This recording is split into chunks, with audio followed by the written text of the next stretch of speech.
一波拉起的都烦恼，你有朝外你们是阿米赛，那是责任大，那个啦。好，谢谢李老师。那我们今天线上的人不多，没关系哈。如果有兴趣就看录影就好了。那个，我们今天的主题是黄金传奇哦。那我们在讲这个主题之前呢，大概我今天跟李老师有一个共识哦，我们大概在建构这个阿美族的历史哦，可能会分成3个阶段。第一个阶段就是我们可能利用线上讨论的方式，然后凝聚大家的共识哦，然后就看看那个大家对我们的那个什么内容有没有什么看法，做一定程度的修正。那到了第2个阶段哈，到了第2个阶段，我们就可能会进入那个所谓的实体的平台哈，比如说到那个老人关怀站。那线上的伙伴们呢，包括那个目前上线的不多，没关系，像阿力克啊，还有那个松林大哥啊，未来的小白老师，还有那个马里盖老师，这些都有可能是我们未来就是希望他们能够到那个平台，就实体的现场去跟耆老对话，然后看看有没有耆老可以给予一些回馈哈，再把它做第2次的修正。那最后一个阶段，我们会用比较学术性的平台做发表，然后就会把阿美族的历史啊，用那个我们上次提到的那个登陆期、发展期，还有扩张期跟撤退期这4个阶段来描述我们整个阿美族的历史。大概会用这种方式就是逐步的把阿美族的历史慢慢的建构出来。好，那个李老师这样子 OK 吗？我们这样的共识可以，可以，可以，可以哈。要一段时间啦，哦，对，不急嘛。对，好，那我们今天主要要讨论的东西是那个黄金传奇哈。你们看这张图表哈，这张图表是那个荷兰人呢，他们因为西班牙那个在台湾的这个阶段呢，他们有听说他们在那个多罗满那一个，因为他们有分那个多罗满省区嘛，我们复习一下怕大家不知道，应该都知道了。我们每一次讨论的时候，就把那个什么之前的一些概念再把它复习一下，大家就会越来越熟了。你们看这个画面会记得比较清楚。对，你看那个多罗满省区，它其实是以前西班牙不是说统治台湾的，它其实只有统治一部分而已。西班牙台湾的时候，它总共把台湾分成3个区嘛。第一个区就是那个淡水省现在就是现在的淡水河那一带。第2个就是噶玛兰省区第3个就是多罗满省区那这个多罗满省区的范围大概是从花莲的利雾溪口一直到秀姑峦溪这一带那它有包含海岸跟纵贯这一带它通用语叫巴塞语。那荷兰人在统治台湾的时候他就利用西班牙人在台湾的经验，然后他们就找到说，好像有一个地方有生产黄金然后他们就利用那个在台湾的一些原住民的一些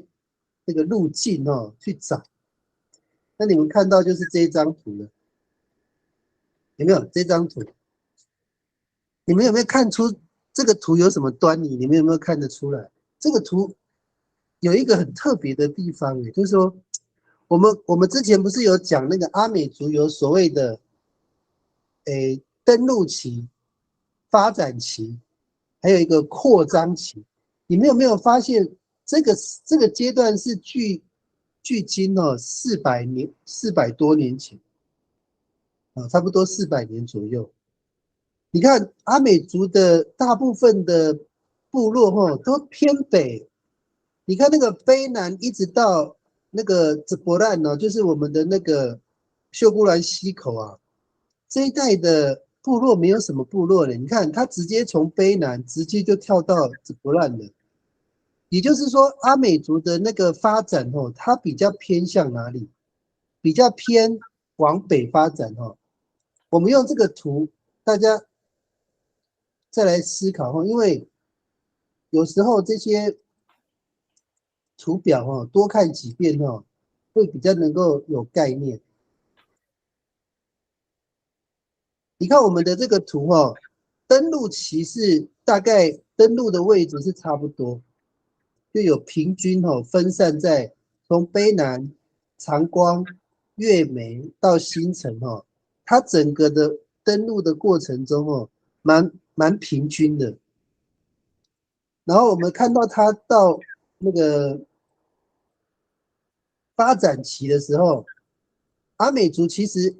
还是比较偏向这个集中在这个中间这一带还是比较偏向中间这一带。好，到了扩张期，我们看那个扩张期这一章，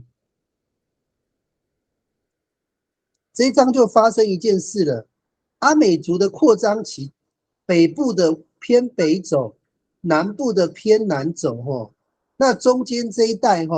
也比较偏北，所以晋普这一带他们整个发展区大概就是偏在秀姑峦溪以北的地方，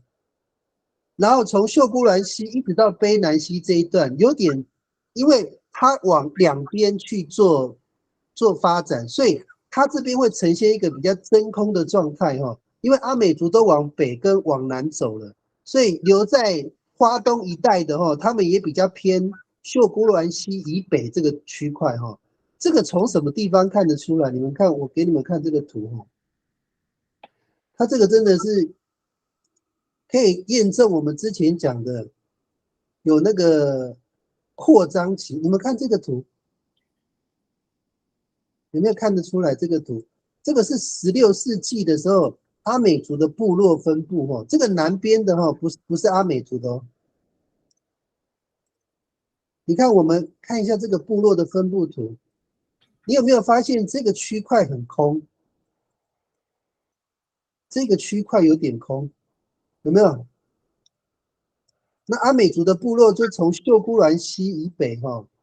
它就会比较，就是往这个方向会比较多部落。所以这个我们要讲的这个意思就是说，阿美族在扩张期的时候，其实秀姑峦溪到卑南溪这一带没有很多部落这一带的部落大概是阿美族人撤退的时候，就是荷兰跟西班牙来的时候，我们才把这个空白的这个地方填补起来。所以我们一般来讲，我们怎么讲？就是说，我们那个纵谷的沿着卑南溪往上游走，跟沿着秀姑峦溪往上游走，这些部落其实都是后来的，再加上海岸线的部落其实大部分都是后来才有的。李老师，我讲到这边，我这样的说法正确吗？是正确的。其实这前面那一段呢，就是跟时间都有些的可能有区别。那之前是有些部落是居住在这一带，大概就是2300年、500年的之间都有。但是到了扩张期的时候，大家都往这些，可能是也是做生意的关系吧，大家都移动到北边去了，然后一个是移动到南边去了，所以中间这一块就变成真空了。对，应该是这样子那后来因为是这荷兰人来了，跟西班牙人来了之后，那最后因为受到了他们的压迫之后呢，来退之后，才慢慢又回笼到了这些空白的，但是人数不多，尤其是海岸这一边。所以过去老人说，从长滨这一边一直到一直到进补这边，这边就是个猎场。过去搞不好在打猎的地方，你想想看嘛。那之后呢，因为是港口事件以后，才慢慢又回笼到以前他们所居住的地方了，所以会变成像很多部落，其实这些都是新的部落。对对对，好，我们再来看另外一张图哦，更可以说明那个就是它的那个整个回流的我们看那个噶玛兰的回流你们看哦，这个地方就很明显的可以说明那个，等一下我找一下，噶玛兰人回流的时候，我们来看这一张图李老师，你看这一张图这一张图是噶玛兰人也是在受到汉人进到南洋平原大概就是这个位置，再加上荷兰跟西班牙的那个影响你看他们撤退的路径老师你看这一排，对对对对对，有没有？大家有没有看到这一排？这个海岸线边边的这一排，就是噶玛兰撤退的位置。所以为什么现在长滨一大堆的噶玛兰？我终于知道原因了。对。所以老师，他这一张图有没有反映你小时候的生活经验？对对对，他们虽然是人数不多了，但是他是有些祭典，你看都分散的，所以你看起来好像不是很多，对，不是很多，可是它是有些噶亚万的人就存在着，所以他就在我们阿美族的部落里面，他就可以站在那个地方，对，然后长滨这边可能人数比较多一点了，一个是张岩这边也有。所以这个小点点这个圆圈呢都是噶玛兰族的现在坐落的位置所以你看，其实我们那个在长滨那边生活到处都是噶寮万呢，真的，我自己也有感觉到。我们那个胆曼下面那个乌斯比也有噶寮万好，那这张图专门开餐厅那一些是哎呀，我同学也是所以他们那个都被同化了。对他们其实在山路白浪上都在那，他们的话都不会讲，山路白浪上都对吧？所以松明大哥没有错嘛，那边我们那个我有同学那一带也是有很多噶玛兰那个噶寮万的，对不对？对啊，你看他们移动的路线，刚刚好这个地方是有一点真空的状态，所以他们在回到那个海岸线这一带的时候，其实某种程度上他们才可以建立属于自己的部落嘛，对不对？好，我也陈山到底是不是？陈山是一个我们巴沙湾跟南祖中间那一个部落全部都讲台语应该是啦，他那个不是当福烂就是噶寮万的，对啊。好，那我们现在再回到我们刚刚那张图好，我们再把它跳回到最前面这个。我们今天的重点就是如果有提到一些相关的观念我们就再补充一下就好。我们看这张图也就是说荷兰人他参考了那个西班牙人统治的一个路径嘛，然后他这个时候我们就讲一个故事荷兰人其实是那个找那个卑南族的里面的一个可能会讲他们共同语言的吧，就是可能会讲可以跟荷兰人沟通的。结果那个卑南族人就把他们带到哪里去？他们先把他带到那个大港口这边他们紫伯兰这边的嘛。然后他们就问那个荷兰人，就问那个紫伯兰的人，就说：“哎，你们知道哪里有黄金吗？”那个紫伯兰的人说：“哦，在北边，在北边，你去北边。”然后他们就往北边走嘛。然后他们就经过北边之后，就是去很多的路径。我们来看一下它的路径哦。它的路径哦，其实就是这个。我们来看一下这个路径，不知道你们看不看得到哈？这个也是比较旧的文献。你看这个叫做 SOUPRA 哈，这个叫子不烂呢，它这个拼法哈，真的没人看得懂啊。对它，你看它的路径是这样走哈，它往上走，一直往北走。好，走到这边哦，你看那个箭头哦，它这边有到几个图案哦，又往这边走，有到那个什么达拉罗马，就是那个拿导弹波波那个，还有里绍那边，又往北走，还要经过萨吉拉亚，又往北走。好，他们最后走到了那个多罗满这边哦，第雾西这边。所以我们现在讲的多罗满哦，大概就是指现在的崇德那个位置。好，我给你们看一个那个很好玩的那个这个蛮好玩的哦。我那时候看到的时候有点觉得还蛮好笑的，你们可以看一下那个这一段文章啊，你们看哦，那个荷兰人啊，他去哪里了？我念给你们听哦。他去了吉维利岸嘛。李老师，我讲这个应该没错吧？这个是吉维利岸哈，对不对？吉乌利安，对吧？哈，类似，对，对啊，这个是达拉罗马，这个就是拿导弹那边嘛，哈。对对。啊，这个是萨吉拉亚嘛，没有错哈。对。这个是巴吉萨嘛，对不对？对。这个叫做巴拉鲁沙乱，这个是什么？老师，你知道这个是哪个部落吗？巴鲁沙鲁巴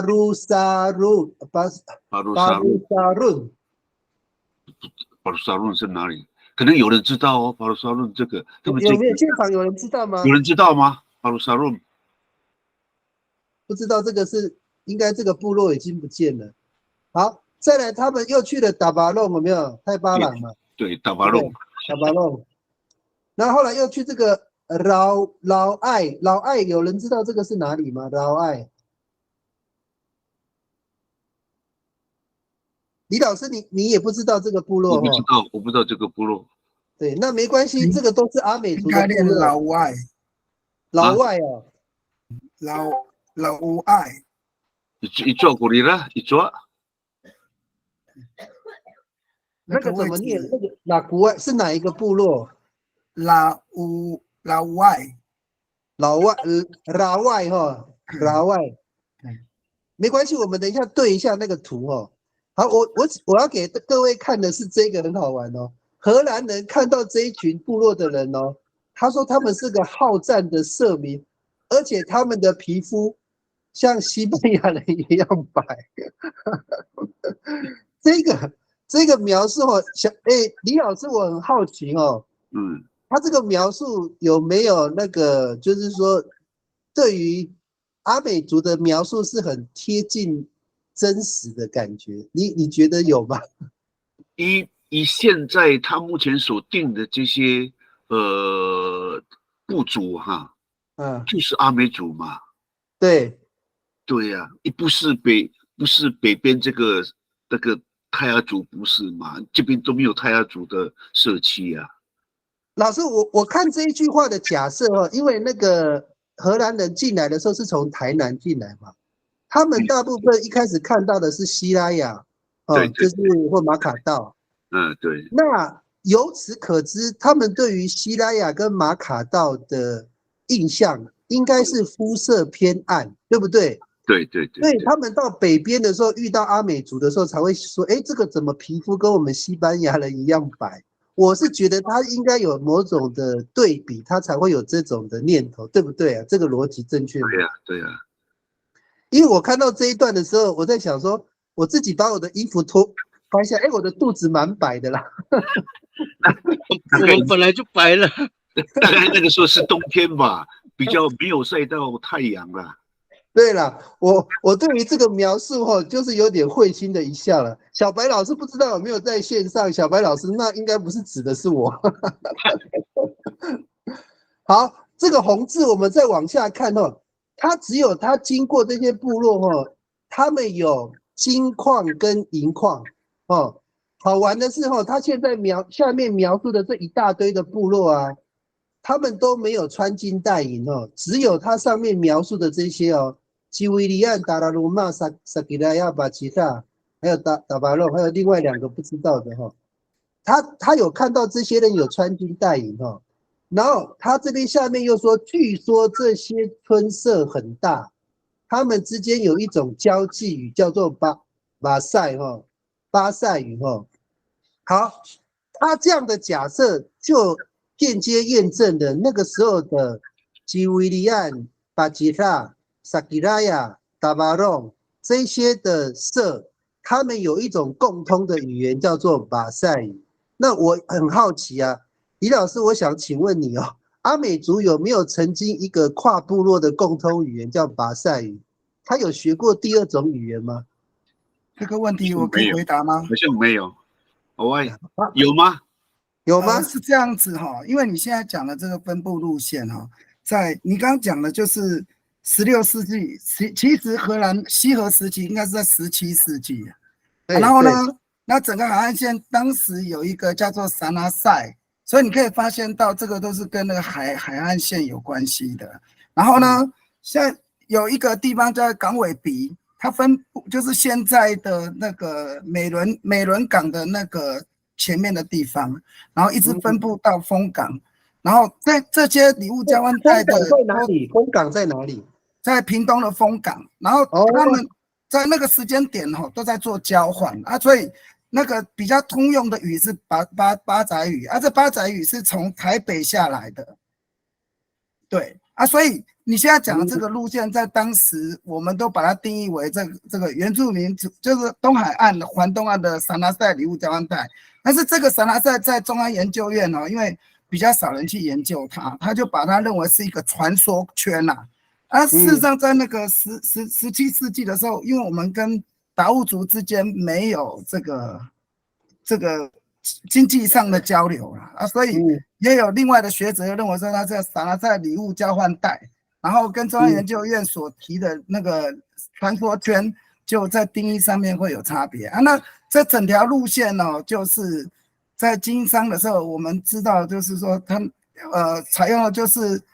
是那个叫做2语并用这原来的母语，但是主要还是使用八仔语包含现在的静浦跟那个港尾鼻那几个登陆点都有这方面的传说。这个是提供一点小小的意见。谢谢哇，你提的意见不错对我们现在就是很希望有像那个请问，因为你第一次来嘛，那请问可不可以说一下你介绍一下你自己？我们蛮想认识你。我是张光忠老师的学生，我叫荣康那我目前是他有提到你是不是有在做那个网大，就是那个螃蟹船的，是不是？对，因为我保有最后一条阿美族的螃蟹船的那个我知道我有看你的影片原来有我有看到你的影片。对所以所以说长期都在做东岸的那一个这个部分但是这个部分一直就会面临到就是说学术上面他们只强调那个就是学术对话，但是他不强调部落对话。那我现在留下来田野资料就是30-40年前所建立的这样子所以还好那个时候有去跑对，所以你现在问的问题我就有办法就是告诉你我这边的东西这样子。好，太好了。那我等一下也有一些相关的那个文献上的疑问，因为我们有时候会用族语做交叉验证那是但是现在你必须要有一个空间概念，就是说现在你所提到的问题，你已经拉到17世纪了，所以刚刚好就是阿美族的5个空间被堆叠了，所以你要从什么空间来谈那个背景要定义好，这样子就可以对话了。对，没错。对，好，刚刚好那个你怎么称呼我？不好意思，我叫林隆康，我的商品名字叫嘎路福怒。哦，嘎路福怒哦，嘎路，嗨，好，我们就顺着这个哈，刚刚好那个龙康有在线上嘛，我们来看一下这个也是很好。如果龙康可以回答这个问题就更好，因为我们一直在有一个地方哦有在做交叉比对了。我们来看这个有一个地方也是蛮特别的。对，好，就是这个哈，好，我们大家一起看哦，你看哦，我画那个线的地方啊，就是说它这边有一个就是荷兰人得到的结论哦，那个我们一般讲那个达拉，那个我实在不太会念哦，达拉布岸，对，达拉布岸多罗满嘛。他说多罗满这个地方哦，当地住有达拉布岸，还有巴巴难，还有沙沙岸哈。事实上，我们有查到第三个哈，这个沙沙岸这个其实是我们那个阿美族的一个雅少，叫做拉朗厄斯哈，这个就已经确认是拉朗厄斯。那这个巴巴难哈跟这个达拉布岸哈，这个达拉布岸很特别，我有去查了一个文献哦，你们看哦，它这个文献是这样讲，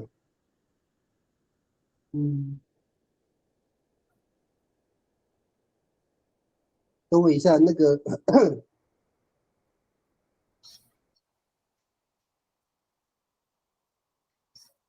猴族，猴族跟那个嘎利亚万哈，这是他们大概是在同一个时期，就是往东部移动。所以说现在花莲新城北埔的那个所谓嘎利亚万的，其实它是3个群合一哦，它跟嘎巴兰跟那个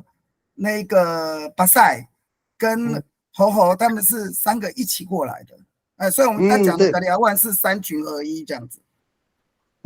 好，你看那个龙康，你看这一段哦，因为我们在看那个文献的时候啊，那个它的多罗满的时候里面有3个部族嘛，刚刚我有念出来，一个是那个达拉布岸，一个是拉朗厄斯，另外一个就是那个巴巴难哦。这边有提出，因为巴巴难他们是在中下游在采那个金矿，那个他们讲的那个达拉布岸跟拉朗厄斯他们在下游采沙金，所以一个在中下游，一个在下游。那他说巴巴难因为受到那个太鲁阁族的18世纪还是10多少的时候，他就往那个别的地方跑嘛。那有人说他是不是就是后来跑到南澳的那个猴族？你的文献上有没有这样的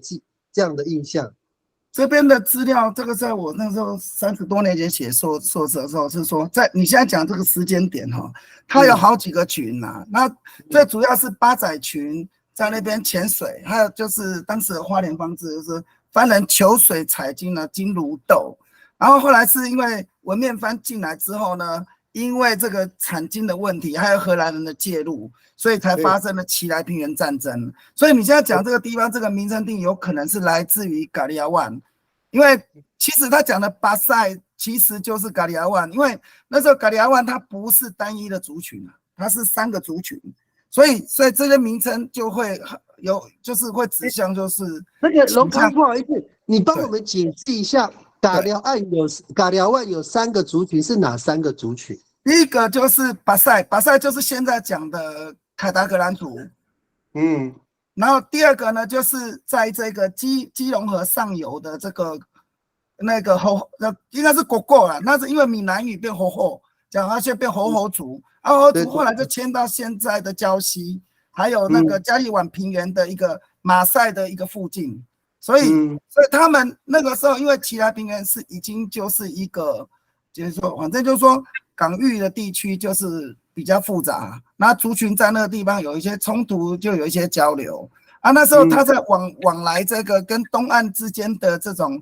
往来是很频繁的，他甚至还有一些文献跟传说说，他到了晋埔其实也不是只有交换啊，也有抢女人啊。所以这就说明了这个当时的那个撒拉塞交换带，就是我们所谓的普遍经济哦，就是海洋的微型网络，就是那时候是很活络的。那那之所以这衰败下来的原因，就是因为指向那个施琅为了要抓那个郑成功嘛，所以就实施了海禁。所以你刚刚讲那个禁捕空白带，它不是空白带啦，因为它就是往那个巴里湾山有3个族群，一个是法利右，一个是纳法纳万，一个是巴吉达兰。对，那个巴吉达兰它就是分布在这个撒拿塞的最中央地带，所以你可以发现到全台湾就只有巴里湾山跟太巴塱有黑桃嘛，但是我们就可以看到像南科啊，整个西海岸也有黑桃啊，那就说明了这个巴吉达兰他们那时候跟整个族群的这个互动，跟这个海岸线之间的连结就有相当的关系。那你现在讲这个部分，就可能来自于噶利亚万他们的语言，或者是就是地区的代名词，也或者是有氏族的称呼但是在荷兰人的件里面当中，就是说巴仔族在你刚刚讲的时间点，他们在那里潜水拿黄金，后来就是太鲁阁族进来之后呢，就产生了那个太鲁阁族奇莱平原战争，然后呢，那奇莱平原战争当时就是那种人性之争，就是为了那个利益，那加上荷兰人的通事在那里操作，那所以你就可以发现，那萨基拉亚就躲到了吉安，所以吉安里面当中就可以发现到我们就是人类学就把吉安当成那个阿美族的人归是 Iceland， 就是说它有巴里劳班扎、吉加斯湾班扎、噶利亚湾班扎，然后反正它总共有5种，都混杂在那里，变成一个你刚刚讲的就是这个七角轩联盟嘛，对啊，那所以就从战争史里面当中来讲，就是当时就是为了这个，那因为我们那个海洋的往来是很频繁的，所以金就是一件很重要的东西，因为用金可以换别的东西嘛，所以你可以发现，对，那北渡的帆，他们妈妈在女儿出嫁的时候绑腿的时候，你就发现到她的床上的那个阿嬷的遗物都是一些外来物啊，比方说红稻啊，玛瑙啦，还有太银啊，还有日本的稻筒啦、青花瓷这些，所以你就发现到说，他自己的东西没有，他是在保留外面的东西。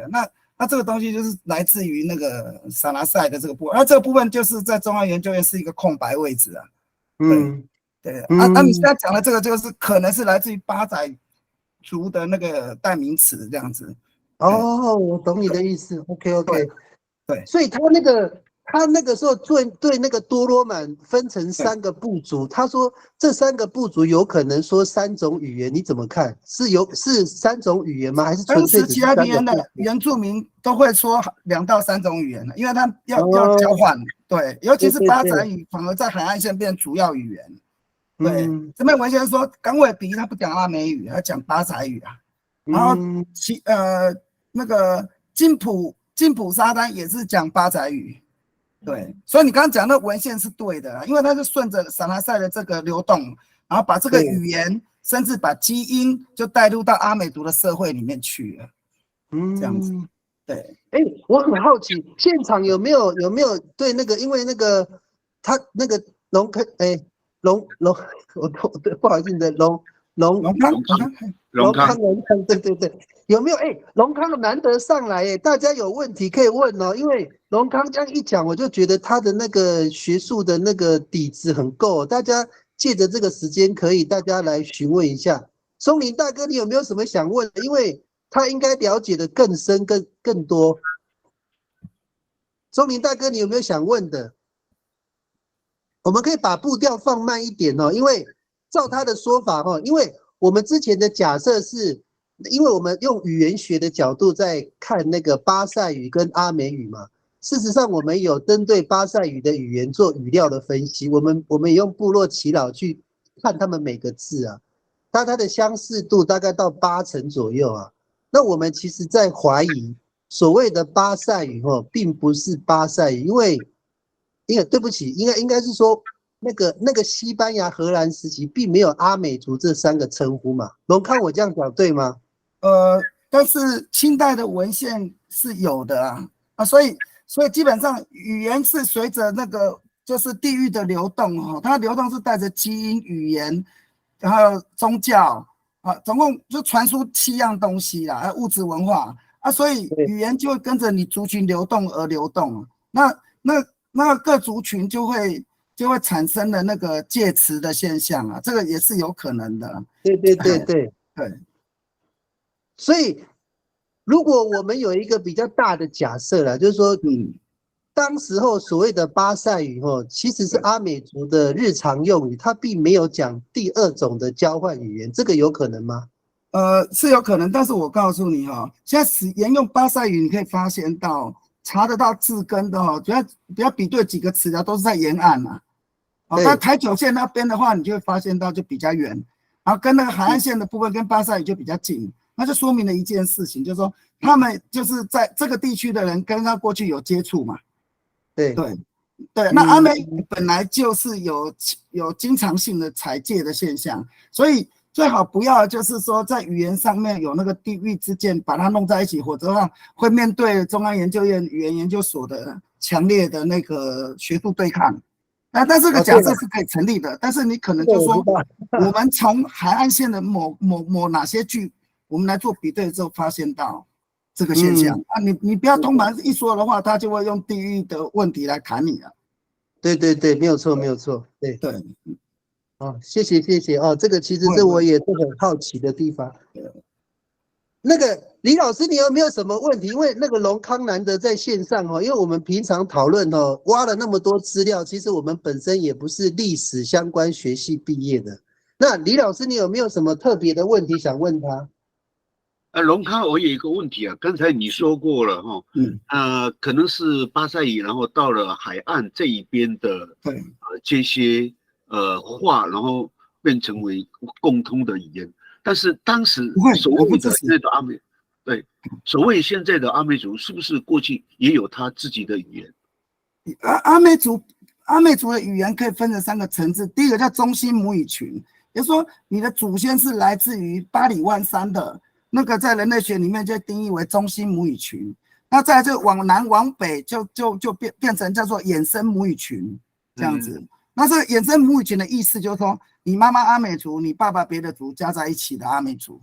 所以这个问题就会产生刚才那个凯明他所说的问题，这样子。对，就很像我举个例子好了，美国的妈妈跟英国的爸爸生出来的孩子，就会说一部分的美国话跟一部分的英国话，然后呢，他们回到英国去，就发现到他的话跟英国人不一样。那语言人类学就在研究这其中的差异性。所以刚刚凯明的那种假设是可以成立的，因为咖哩阿万它的分布就是已经就是到了那个巴厘岛的那个界限事实上这竹湖那边也有所以这个就变成衍生母语群了，这样子。因为阿美族是母系社会然后呢，他任何族群就算收养的也可以是阿美族，就是他抓了一个汉人去抢人家的孩子回来。最后也会变成阿美族，当然就会变成阿美语但是我可以分析一个有趣的现象，泰巴朗语那个咖哩阿万来的，他不使用那个巴塞语，也不使用那个噶玛兰语他到了这个村庄，他就是因为就变成那个巴卡扎亚的这样子，所以他就不会用原来的语言，他就是要用当地语，他才会让他住。所以早期使用翻大器的这个年代里面当中，你到哪里去归附，你就用哪里的语言，这样子。所以相对的，巴塞语到了某些阿美族的部落也会消失，但是巴塞语到整个沿岸的地区，它可能跟你通婚，所以它会存在，这是必然会发生的问题。对。OK， 那个李老师有没有回答到你的问题？因为李老师他是那个族语全族语的耆老啦。所以他可能对这个语言的那个，因为我们上次有特别拿那个巴塞族的语料来做分析了，那甚至到那个词根跟它的中缀那个比那个什么噶玛兰的更近因为其实会讲族语的都知道，有一些构词需要那个什么缀词去构词，它比较可以完整。那反而那个巴塞语有一些构词跟阿美语实在太像了。它像到你会觉得这个好像是同一个语言。那现在阿美语有一个问题因为不知道龙康你会不会讲阿美语？我不太会说阿美语，我只有研究它这样子。所以你有研究因为我们现场很多大部分都是族语老师在线上了解因为他们可能对那个语言的比如说南势群，还有那个恒春，还有秀姑峦群的研究很深呐。那其实我们的语言本身，它的有单字上面的方言别，但是语法跟构词几乎没有什么太大的差别。那所以我们从语法跟构词去看待巴塞语的时候，其实会有那种好熟悉的感觉，就是那一种。所以我想就从那个你们那个就是学术界去看那个，就是你刚刚讲那个什么中心语言群，还有就是往外推的嘛。我其实觉得这个概念好像可以解释为什么那个语言学家把那个北部的那个就北部那一个淡水那个区块，跟台南那个西拉雅那个区块，跟东部的花东这个区块，他把它视为同一个语言。那个龙康你怎么看待语言学家为什么把这个3个那么远的区块把它列为是同一个语系？这个就你的我会分享我的结果。我不研究语言，就是因为怕发生这个问题，因为语言有采界的问题。对那所以我就研究神语。神语的话，一定就是专业的家族、专业的族群在用的，而且可以作为那个族群的代表性。这样子的话就区隔了语言上面的那个繁理了。但是因为我刚刚讲过了，因为尤其是海岸线的语言是不敢研究的原因，就是因为彼此母系社会的之间通婚的关系太严重了所以这个语言就会，而且阿美族有44个氏族，那我们从这个作者的分析，44个氏族里面有些并不是阿美族。对所以我只研究那个就是单一的神语这个是最靠谱的，因为为什么呢？它没有采界的现象它必须就是世袭所以呢，这个反而就会提供语言学者一个重要的。你讲的那个神语是什么意思？你可不可以解释一下？比方说在崇尧时期就是明清时代的时候，花东就是有崇尧9社崇尧9社里面当中有嘎吉达案的这样子的组织，有就是不多嘛。那这个嘎吉达案里面当中有一个角色叫做沙巴朗奥。沙巴朗奥他就是负责就是跟天权神授，那因此他的那个所使用的神语就没有办法透过现在的这个什么秀姑峦阿美语的那种词典去找，那你就必须就是用世袭的方式，用拣选神授的方式去学习，这样子。那这样子出来之后，你就会发现了，真正的阿美语的中心母语跟这个衍生母语就有很大的差距啦，对不对？那比方说。对，像我这边有一个表啦，就是我研究空间，我找到了104个字根啦，就是你却没有办法，就是在中央研究院或11所里面找到的。对这种的话就非常有相当的它的精准性。对，那你只要进入到17世纪以后的语言那个采界的现象很严重，那要加上罗马拼音，再加上是由政府所建构的。所以那这当然就会常常就是说你把不对的也可能会认为是对的。对啊，因为变成公定的，但是这个却不是它的原真性嘛。因为决定这个语言的真伪是政府不是族群所以我在做这方面我会避开那种衍生语的问题我就是只针对它的那个核心语言，就是神语比方说拉里德斯这个九穹木，对，九穹木在这个在秀姑峦叫拉里德斯这样子但是很多人都知道九穹木是拉里德斯，可是他却不知道它只是代名词然后这个拉里德斯在那个九穹木在族语词典有可是它真正的意思是什么？它真正的意思就是说。它是共济的意思它不是那种自然群列关系它不是说因为说我种了这一些一排的那个九穹木，然后我就是这个土地的所有人，它不是，它意思是说把人跟动物分开来，然后因为这词的意思就是纠结在一起，就像绳子一样，也就是说我不是要消灭你，要跟你隔离，我是要跟你共同在这个土地上但是他现在的那个语言学家他没有办法做这个这只有族人才做得出来对啊，所以我们在做语言研究的时候，我们只会排除那个这个一般的，我们会用那个神语，或者是专用语，来做那个检核，这样子的话才会查出它的原真性，这样子。对。李老师，你听完那个龙康这样子讲，你有没有什么样的回馈？我是刚才龙康讲到了像达巴弄这一边哈，可是达巴弄这一边上一次我们谈过了，这个他的主要的这些领导人都是达兰克斯的人，那达兰克斯的人又没有包括在这个北边的这些都是从南边过来的，所以这个你可能对达巴弄是这样子哈，他真正能够代表达巴弄族里只有东富部落的43户，其他的都是归附社，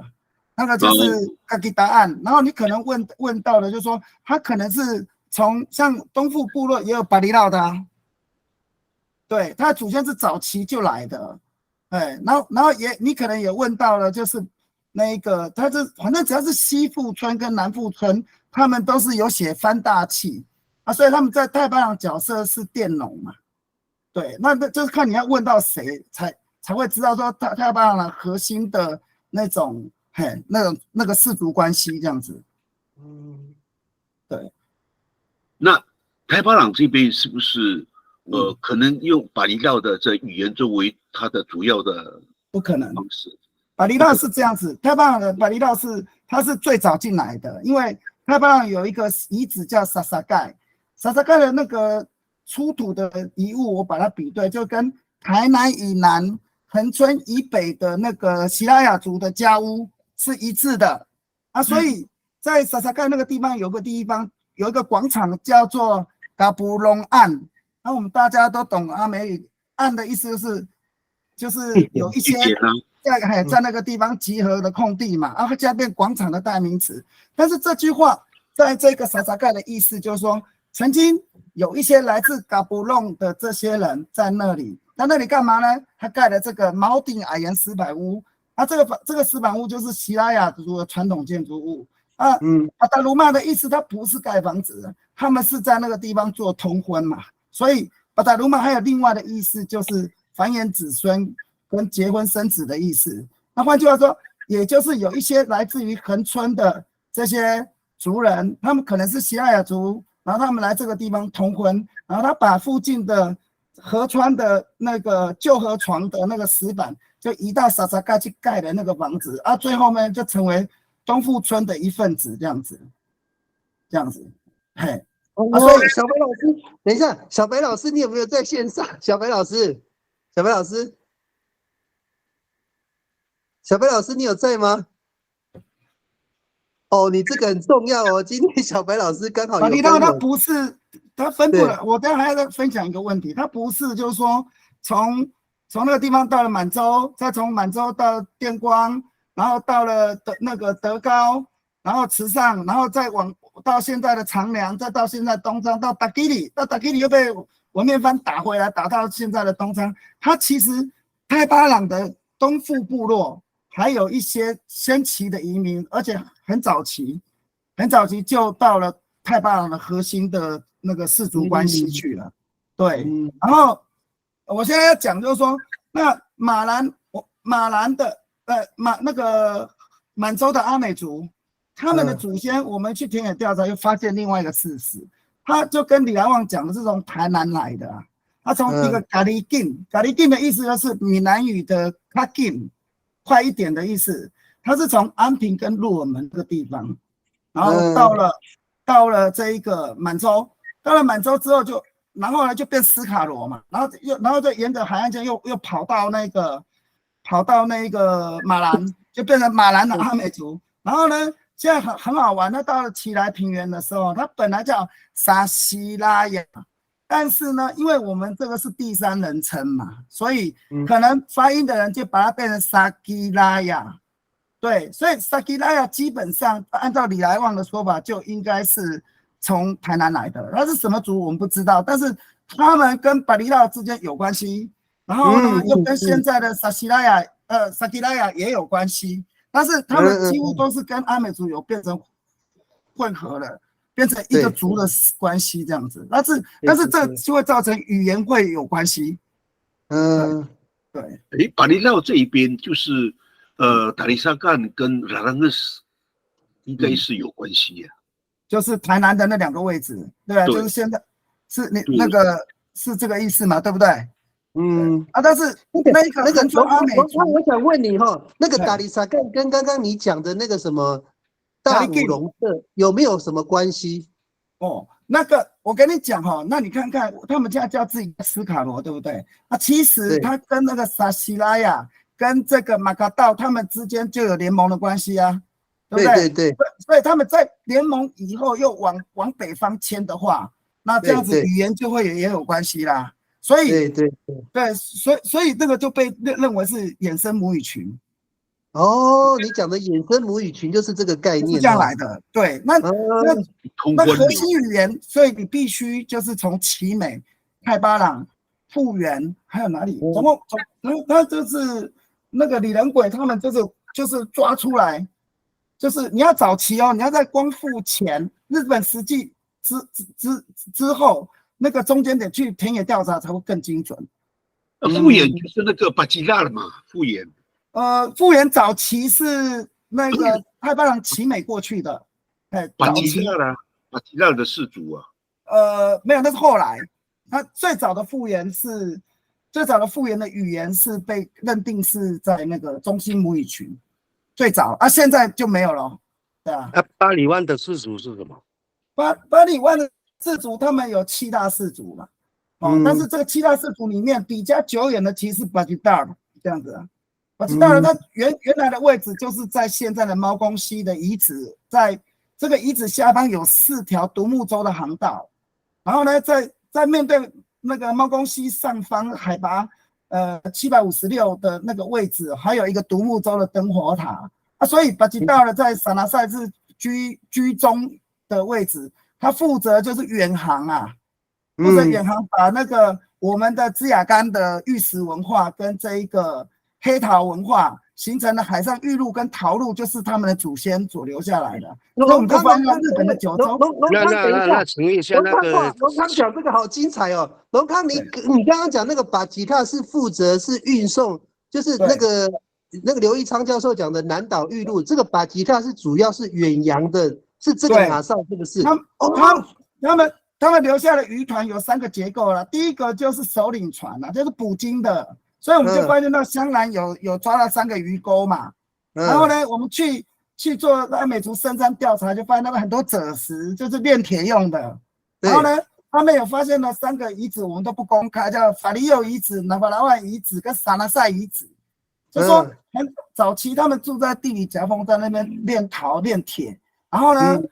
外面在猫公部落，现在因为被堆叠了，它的遗址被那个猫公溪堆叠在那个下面这8、9公尺的地方，然后他们就从那个4个航道出去，向北向南，就是你可以发现到日本九州也有阿美族的遗址帛琉关岛也有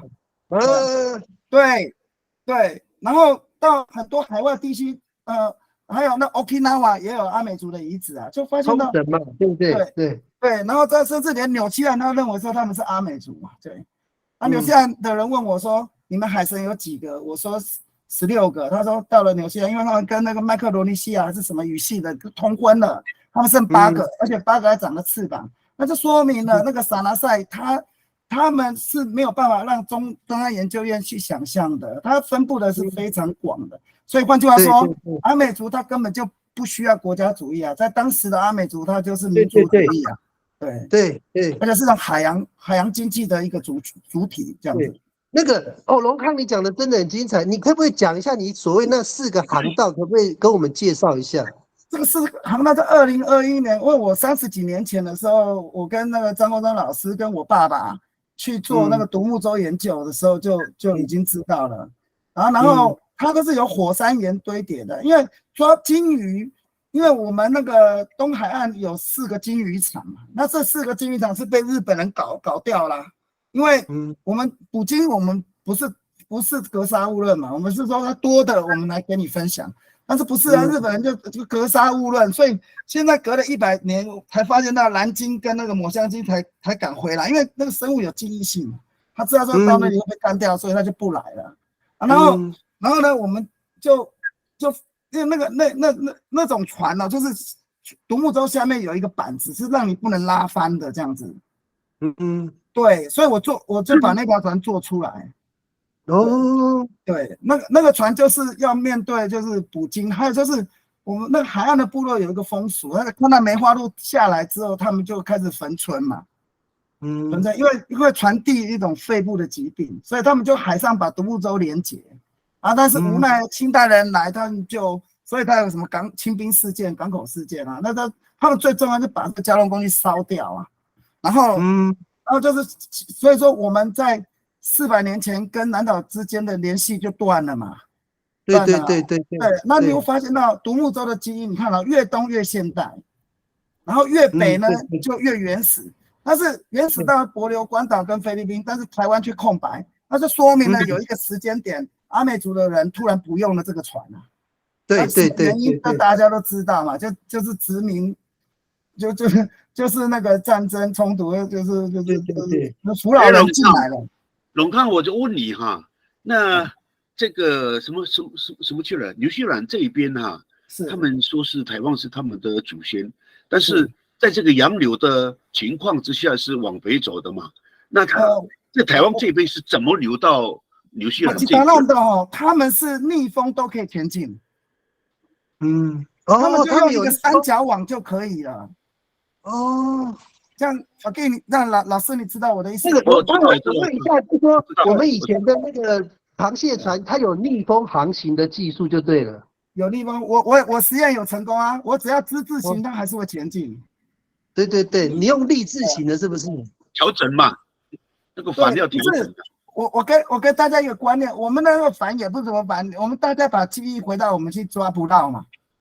对啊，我们抓捕捞的就是三角网嘛，只把三角网放上去，放一个可以主风的东西就可以前进了。对，它很像三角网。所以也不用就是让像中央研究院说什么文化的矫枉过正，那对阿美族来讲是一件很轻松简单的事情啊。对，那不是我们没有这种文化，而是因为政府不让我们有这个文化，他不想让我们跟整个那个南岛地区有接触啊，因为他就是希望我们当中国的国民。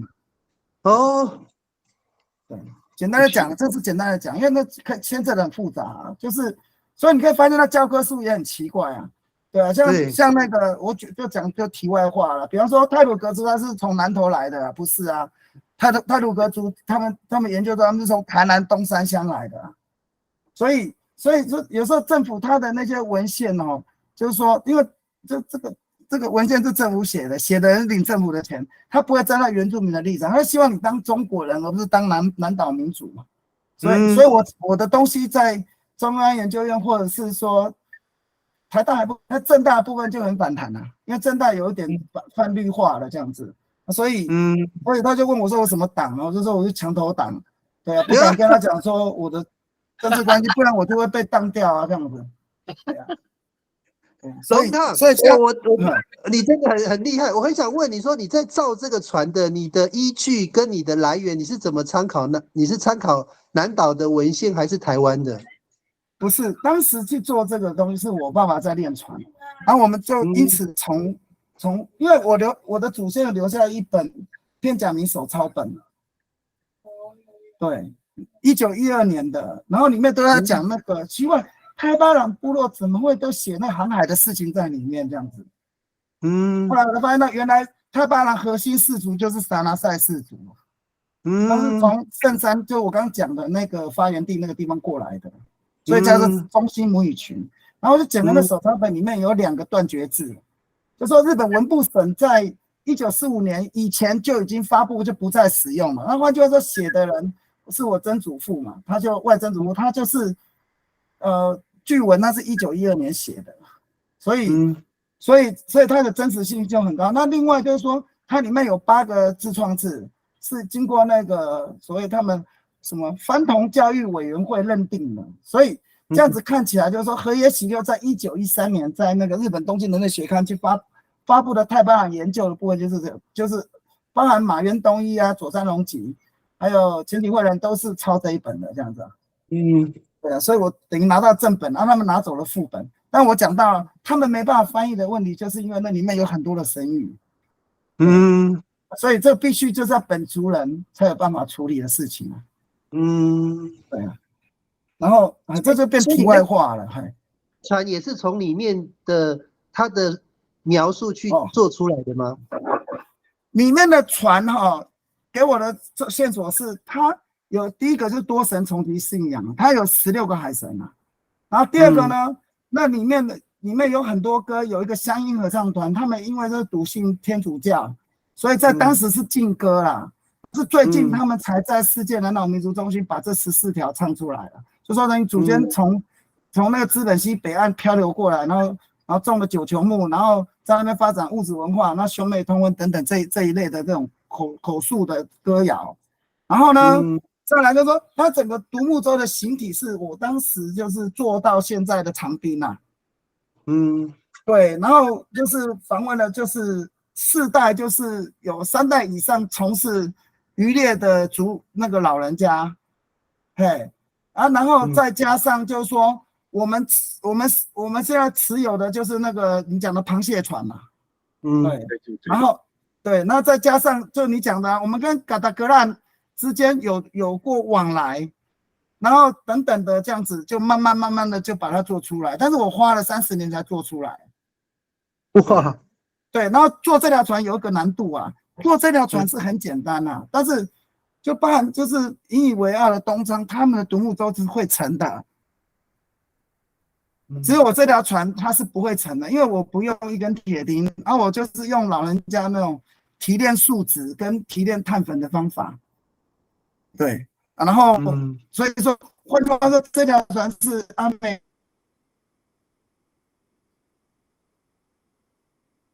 族100多年来唯一一条会浮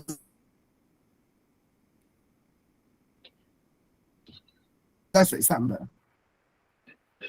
对，等一下，龙康，你的声音突然之间断断续续，我们听不太清楚。有电话，你等一下就是我再讲一下这样听得清楚吗？可以。因为我现在在家里有点讯号不良，那这条船的那个形制是经过30多年的研究啦，然后就是它是唯一一条可以用古老的方法可以浮在水上的，这样子，因为它是用高分子的碳粉跟那个我们所提炼的树脂啊，这个技术呢就包含东昌他们是做不到的，对，那目前所有阿美族做的船都成了。李兆吗？你讲的东昌是指李兆吗？对，就李道啊，他们这次就是叫我徒弟去做，但是我徒弟他不会提炼树脂啊，所以他还是沉啊。对啊，换句话说，目前我做的这条船是唯一一条阿美族可以浮在水上的。对，那个防水技术是太巴朗的那种，对于木头它是提炼树脂跟碳粉嘛。然后再来就是它的那个整个制作过程就是就是从北到南的田野，就是30多年前，然后这些被访问的人他们是3代以上都从事捕鱼的，他的口述记录嘛。对啊。所以龙康，你的意思就是说，你过去的那个造船的一个功法都完全依循着古法在做嘛？你的意思是这样吗？是。对，因为我在林田山生活啊，然后那老人家就先从棺材开始，先做棺材开始啊，但是他们就会做那个小的独木舟，这样告诉你怎么弄这样子。对啊，我就是负责做碳粉跟树脂的那关卡的那个叫做什么学徒啊，对，所以我会这方面的东西，我就把它应用在独木舟就。我自己假设是这样子，会不会浮啊？就真的会浮啊。对，池水线5公分这样子。对。那个龙康讲的真的很有没有现场难得龙康到我们线上，我们真的很感谢。有没有人想要问他相关的问题？因为我们这样的主题大概已经延续了3、4周了哈。那有一些问题哈，有没有现场想要询问那个龙康的？松林大哥问一下啦，他难得来呢。我先自我介绍一下，我叫小白老师光中，嘿，刚刚一直没有办法上线了，哎，你们都知道那个林龙康嘛，他是博士的候选人吧？哎，龙康是政大的吧？是啊，对哈，对，政大民主所，你的学弟，哦，还没你的学弟了，哎呀，学长了啦，他现在。好，你的学弟吧，民主所吧，对，就这样我讲到这边，我刚刚隐隐约约有在听到有讲到那个恒春阿美的到底他们是从那个台南过来的吗？可以再讲一次吗？好，这个部分就是那时候我去做独木舟的时候呢，包含旭海、巴瑶，他们现在把自己认定是斯卡鲁嘛，但是那个有一些人他们去寻根，他们不是往北他们是往台南过去，然后呢，他们在这一个旭海这个恒春八社的部分所待的那个代次都超过8代以上到十几代，那所以他们的这个口述的这个结果就说明了一件事情，他们是从台南鹿耳门跟安平这个地方，然后这个地方他们把它叫做咖喱劲，咖喱劲的意思是闽南语快点卡劲的意思，他给你的，对，对，他就是从这个地方开始，他先到了现在的满洲，到了满洲之后变成当地的阿美族，但是他又跟马卡大族有接触，又跟当地的排湾族有接触，但是你可以发现到当地的排湾族、马卡大族，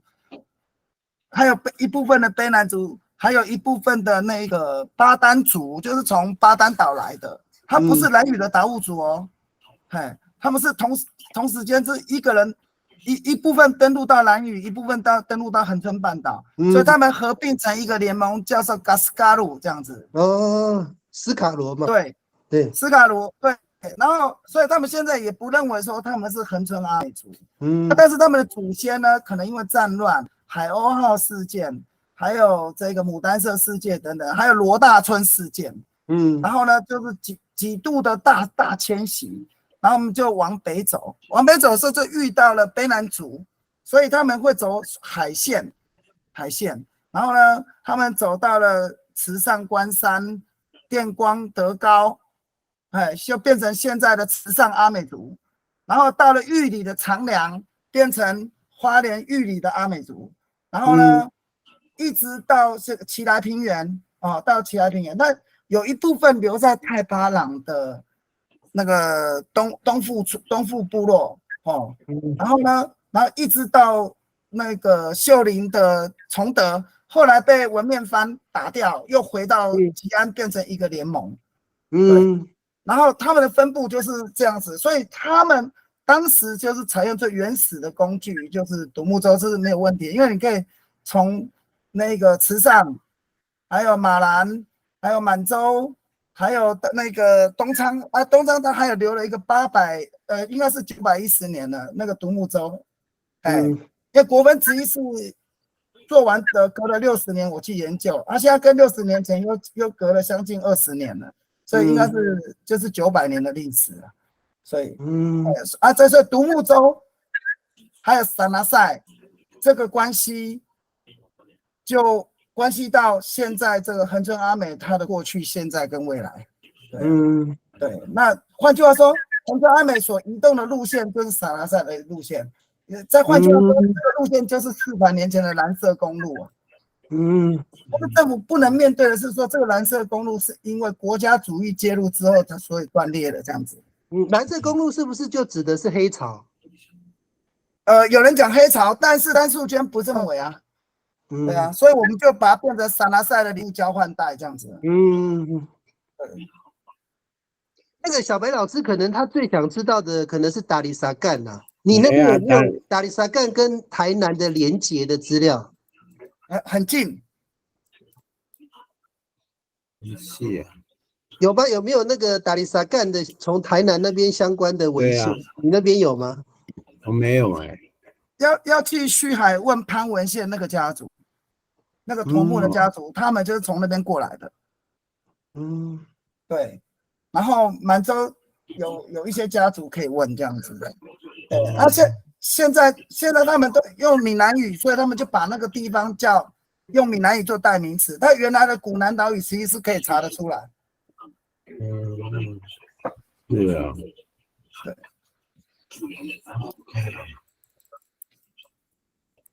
小白老师有没有回答你的问题？哎，那个玉玲有举手，玉玲你直接说。我想问一下，你刚才说咖喱鸡是我们阿美族讲的咖喱鸡是快的意思哎，快点的意思啊。对啊。为何是闽南语呢？对，它是借词，它借闽南语了，因为用词的这个是恒春阿美，他们过度的使用那个闽南语。是哦。对。可是我一直以为那个是我们阿美族的话。没有啊，阿美族也有一姓啊，就是医生啊，结果也是借闽南语啊，而且还是在现在的字典里面。咖喱鸡恩，这句话都是快的意思。但是咖喱鸡这句话就是从闽南语借词来的。那我们从哪里来的？这个很难说啊，你要看说你是从什么阶段来看这个族群迁移的关系啊。那闽南语的快点叫怎么念？较紧，较紧，较紧呢。对。我们认为说我们在这边跟这么久，咖喱饼怎么会连结在一起？咖喱饼，我们的咖喱饼是为什么的吗？吵吵闹闹，敲敲打打叫咖喱饼呢？对啊，是不是有逃难的意思？对，我们敲敲打打是咖喱饼，我们咖喱鸡恩就是快的意思，是咖喱他们，我们是两种说辞。那这是你一直说闽南语的话，学来看，这是两个不同的词啊。对啊，对，因为我们刚刚讨论是咖喱饼这个代名词。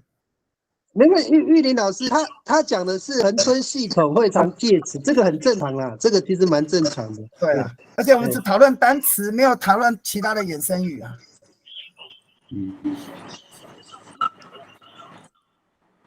还有没有人有那个问题哦？因为那个龙康哦，他对那个什么阿美族的那个，特别是这个哇，因为我们在文献上很少看到。真的很少看到阿美族对于航海这方面的相关的文献哦。那我那个文康，你可不可以再跟我们讲一下多一点航海有关我们在南岛那个叫做铁器的那个引入的过程，跟那个玉的那个传播路径，那个地方你有没有多一点琢磨跟我们讲一下？那我先讲的这拉比头的意思，它是红桃嘛？红桃是对，拉比头，它就是说曾经就是有一些就是那个叫做波利尼西亚语系的人，透过航具也是独木舟嘛，送到了这个新几内亚以后呢，它在800年以前，它突然就消失掉了。那这些族群被认为就是阿美族，台湾的阿美族所以现在。那些新几内亚移到复活岛到纽西兰这一区块的，就是接到那个麦克罗尼西亚语系那些，就非波利尼西亚语系的人哈，然后他们就开始典藏这800年前他们所期待过去的那种拉比塔，对，然后后来我们就发现到，就是说现在因为他们没有了这个断的货源，然后呢，他们就开始仿制。所以就有很多的就是什么抽象派的，就不符合几何形的那种图文出现了。但是他们的博物馆里面放的东西呢，其实也可以透过科学的检验，看看是不是来自于台湾这是一个线索嘛。再来就是海上陶路，我们也不要说海上陶路嘛，因为海上陶路是洪小纯说的嘛。我们来看环东岸的黑陶分布，你就会发现整个全岛都有啊。对不对？那个目前台湾能够做出黑陶只有2个地方嘛，就太巴朗跟丰嘛。对啊。然后我们又知道说，萨马萨它分布的就是负责着航运的这样子的一个族群啊，一个氏族。巴吉岛兰，然后呢，巴吉岛兰是在这一个它分布的最中央带，撒那塞最中央带，然后它里面靠近圣山，它就有一个法利佑跟拿法拿万跟撒那塞躲在这一个，就是刚刚你讲的禁捕空白带的旁边的那个山上。哦，对，然后那事实上它不是在那个地方，不是在那个地方，是有一个传说，就是说巴塞过来的时候会抢女人，所以族人就比较不太愿意就是在那个地方居住，然后在那个地方是一个制高点，那个清兵也来了，然后呢，所以那边有4个灯火塔，倒了3个，目前我们找到了1个，这说明了说那个清兵那个港口司机他们就躲在那里啊，就可以说明了说那个是一个要塞所以基本上禁捕空白带它是一个交换的上岸点，也是一个战区，但是不是没有阿美族人居住，它是往后退到那一个就是巴里湾山，然后就是猫空那一带嘛，对，不是猫空是另外一座山，它是巴里湾山，巴里湾山猫空就是负责产黑，那个只有那个山有产黑陶土，那我们去烧过，那确实是黑陶土，然后呢，那这上面有3个氏族，然后后来就是他躲在那地理皱褶带去做黑陶跟炼铁，然后呢，对，然后他们就交给那个巴基达烂他们去整个，反正你只要就那什么台南的那什么科学园区也挖到啊，南科嘛，然后那北部也都有黑陶啊，但是我们又发现很奇怪，黑陶那个他们这些族群没有这个土怎么去做，这是一个问题啊。还有一个问题我分享就是李龙这句话跟黑陶的关系。李道是不是？李道对，李道曾经就是在现在的卑南溪下游去跟排湾族跟卢凯族交换，然后呢，这个事情就是那个阿美族的人呢持有的云豹皮，然后呢，排湾族的人他们又因为又往那个屏东方面迁移，然后呢，卢凯族，然后他们就把那个跟排湾族他们把那个黑陶叫做李弄啊，对所以为什么叫？因为晚期他们已经开始把离岛就是使用闽南语了我们是从李弄这个地方来的。你好，你说那个做陶的是哪3个氏族？做陶是巴基达烂、法利佑跟拿法拿万。然后这个，所以排湾族跟卢凯族叫那黑陶叫李弄啊。对但是排湾族跟卢凯族没有办法烧出黑陶土啊。对，所以他们自己收藏的陶，就是我们查到的就是在卑南溪的下游去交换，所以几年前那个集美博物馆门口有一张云豹皮嘛，然后被录到，然后去问那个放云豹皮的那个阿嬷，他就说他怕被警察抓，他这怎么来的？说早期他的祖先用那个黑陶在那个台东换回来的，这样子，所以就揭开了这个离岛他用黑陶去这跟海上有交流的这个证据，这样子。有那个陶冶的交流就对了。对，所以说巴厘岛为什么会有黑陶？巴厘岛一定就是有分布到这一个巴基达烂的核心地区取得了，然后他通过他的航海的技术跟航具，又去跟排湾族、卢凯族去交换，这样子。那换句话说，你可以在东海岸，甚至已经越过了那个叫做什么鹅銮鼻，到了风港去了。然后呢，你也有可能就是从那个圣地亚哥，就是三貂角再往南走但是跟着潮走就可以。那这对阿美族来讲也不是一件很困难的事情。所以那个黑陶，排湾族、卢凯族的黑陶，就是因为这样子，他们自己也没办法做出这个黑陶所以被我们人类学者假定就是把离岛拿给他们的这样子。没有办法再做别的解释了，对因为他们就叫他李龙对，没有错。你好，你说的那个刚刚你有说过那个什么无面番是哪一个族可能是因为他是在达基里嘛，然后呢，他们也是在17世纪的时候，就是慢慢的就是迁移过去，然后呢，荷兰人的那个年代的手抄本也都是在讲那个年代对所以那个时间点是吻合的，那就可能就是赛德克族，也或者是太鲁阁族啊。但是现在太鲁阁国家公园就不使用赛德克嘛，他们就是用太鲁阁来定名啊，所以我们就把它文面翻当成是太鲁阁族这样子。对，那太鲁阁族很多史前物里面也有黄金存在啊。对，没错。好，谢谢。对，荣康，我再问你一个问题哈，那阿美族过去的铁器是从南洋群岛学回来的吗？他这个技术是从哪里学到的？不可能，因为阿美族的铁器，我跟大家讲哈，阿美族的黑陶其实是一种碳化铁这样子。它是利用矿物，对，它本来不是，你不要把它当成是土器，它是铁器。如果你拿一个含碳的铁去敲它，你就会发现到，或者拿石英去敲，你会发现它会有火星，那是真陶。对啊，但是你如果把那个土的东西减少，烧出来其实就是铁啊。对，它的化学成分，黑陶的化学成分，你就不能把它当成是一般的陶器哦，其实。它的化学成分其实是铁器，你用石英去敲它，如果冒出火星，那这是阿美族就是博物馆级珍藏的真陶。好，那是不是你说的是不是跟那个打火石差不多一样？达悟族啊，打火石，对，这石英就是打火石啊，对啊，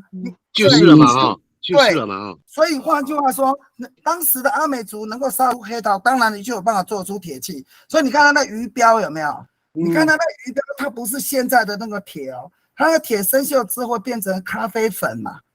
可是你可以发现到那个鱼标都是被博物馆和那文化分子所保留的。我看到一只鱼标就1000多年了，它自己会产生一种油啊，会包裹它，它不会变成粉啊。那个就是人家讲说翻铁啊。什么铁？什么铁？翻铁，翻人的翻哦。对，翻铁，就是闽南人的文物贩子讲的翻铁，那种翻铁哈，就是现在那个，就是他们就是以前都是用骗的嘛，就是给你喝酒，然后就把你拿走，然后呢，所以这个现在很少看得到，都是被收藏起来了，而且你要持有的话，都是价值不菲嘛。对，那它练法其实就跟练陶一样啊，就是他们、我懂了，对，它的硬化剂就是赭石，就是氧化铁跟那个赤铁矿。赤铁矿氧化铁，对，然后他们用蛇纹石当做硬化剂这样子。然后呢，最重要，它还要提炼高分子碳粉，就是来把它烧成汤，然后放在粘土里面的模子就再磨一磨就是铁。他们几乎都高分子分离以后变成那个漆的吧？对，它的那种碳粉哦，不是就像有一个台湾族的，我就不讲他的名字哦。他一听到中央研究院说阿美族的那个陶啊，就黑陶有碳粉，他就把木炭把它打碎，然后弄到外面啊。结果木炭它是那个氧化的碳粉啊，但是我们阿美族的那个陶啊，跟那个刀子里面的那个是还原的碳粉啊，就是高分子碳粉，所以就闹了很大的笑话。就是他想作弊，说好像他们排湾族可以做这个事情啊，其实是就变成就是变笑话了这样子啊。这样子啊，好，谢谢。哎，不会。那个林康，那个我问一下，阿美族为什么会有这些利用那个，就是会有高温技术？他这个是自己学来的，还是去在他交易的那个航海过程中跟其他族群学到的？我们比对整个南岛地区，我们跟菲律宾的那个铁器文化是吻合的嘛，然后我们跟那个帛琉关岛这个比较有往来的，也是吻合的啊。那我们就发现到那个有烧铁矿是在13行嘛，跟汉本。对，然后再来就是旧香兰也有烧铁矿啊。旧香兰，对。对，那当然太巴朗跟那个猫公产陶，它也当然有办法烧得出铁，因为烧得出陶就有办法烧得出铁。对，所以这个也不是很困难，像我就会烧铁啊。